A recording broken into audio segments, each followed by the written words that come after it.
Here's a tax protester problem. One of my friends is a tax protester, but the person he believed in is now in federal prison, so I don't think he got really good advice. I'm not a protester, but I listened to my friend who told me that according to the Constitution, I don't have to file income taxes, and so I stopped filing taxes over 5 years ago. And I'm sorry to say to this viewer that, yeah, you are a tax protester if you stop paying taxes. Anyway, everything went well until now. I've tried to keep most of my dealings cash. I stay under the radar, but I feel like I've stepped on a bear trap, and probably rightfully so. Over 30 years in talk radio, I've interviewed a lot of the tax protester leaders. At least 2 of them are now in federal prison. If you've got this problem, man, you better deal with it, because you don't want to join them in prison. Yes, the tax protester movement's been around for decades, and it's largely discredited.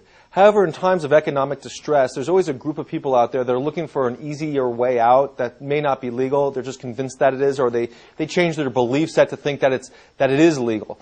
And it's actually a rather irrational approach to dealing with the IRS and taxes. If the tax protester movement was correct, which basically says that taxes are unconstitutional, well, then no one would pay any taxes, and our entire society's infrastructure would break down. So the tax protester movement is one that taxpayers should really avoid at all costs. Tax protester promoters are frequently prosecuted and put in jail, and I've known a variety of them that have been imprisoned, and some of them more than one occasion. In essence, it becomes almost a religion to some of these people. However, the victims of the tax protester movement are really the taxpayers who buy into this into this propaganda. And what happens is that these tax protesters oftentimes charge taxpayers about the same amount they would be paid in tax to extricate them from the taxing system. So these taxpayers aren't really saving anything. They're just feeling like they're getting away with something. And what taxpayers need to realize is that the government has the guns in the jails, and they also have the law behind them. So unless there's going to be an entire tax revolution in this country, which I think is very, very, very unlikely, the tax protester movement's really got to be avoided at all costs. Now, Sam, say I bought into it and I paid a guy thousands of dollars and I'm not paying taxes and I'm doing whatever I'm doing. If I suddenly realize that my great leader is in prison doing federal time, what do I have to do so I don't join him? Yeah, that's an excellent question. And what normally happens is that when the promoter gets put in prison, my office gets a flood of calls from tax protesters asking the exact same question. And what we recommend is that these taxpayers go back and file the missing returns as quickly as possible. The IRS wants to get these tax protesters back in the system and recant their tax protester views.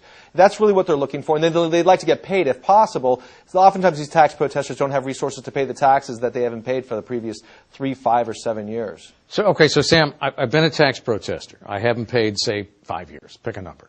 I decide maybe this is not the way I want to go. My guru is in prison. Not a good idea for me to join him.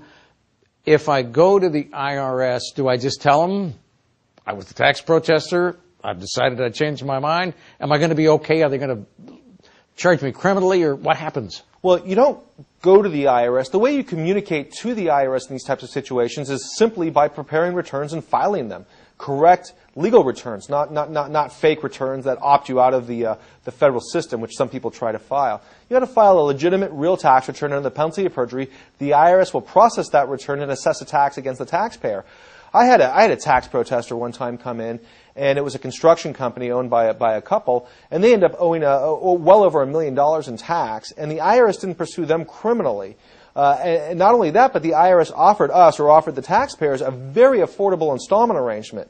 But since the construction industry has taken a big hit in this recession, they were worried about being able to keep up with the installment arrangement. And they said, wait a minute, we don't want to go on an installment arrangement which we may not be able to pay on for quite some time. You know, a year, 2 years down the road, we may not be able to afford it. And our response was, well, look, you owe $1 million in tax. You've been out of the system. Start paying something. And they go, well, we don't want to be defaulters. Don't you think the worst thing that can happen is being a defaulter? I'm like, look, much worse than being a defaulter is being a tax protester. Get back in the system and start making voluntary payments. They kind of needed that talk saying, you're being irrational. So they actually went on the installment arrangement. They're still in the installment arrangement today. There was never a criminal investigation. Their guru, as you put it, which is actually a pretty good way to put it, is still in prison. And these people were never investigated by the Criminal Investigation Division at the IRS. Okay, now Sam, say like these folks owe $1 million or whatever, and we set up a payment plan. Do I have to live with that forever if my income drops? Can I go back and say, let's renegotiate it, Ted, or how's that work? Sure, absolutely. First of all, the $1 million that's owed is probably going to expire in about 10 years. Federal tax liens expire in about 10 years. Secondly, if their income does drop substantially or in any reasonable way, it's possible to go back and renegotiate with the IRS for a lower amount. All these rules are written in the Internal Revenue Manual, and they describe what the installment arrangements should be. We regularly have clients over the course of the life of a tax lien, which may be 10 years. They'll be on 3, 4, 5, 6 installment arrangements before the tax either expires or they paid it off or settled it. So folks who have a problem with the IRS, what we keep coming up with over and over and over is there is always a solution. You may owe 10 times more than you thought you owed, and oops, all of a sudden you have to pay it. There is always a solution, so get it dealt with.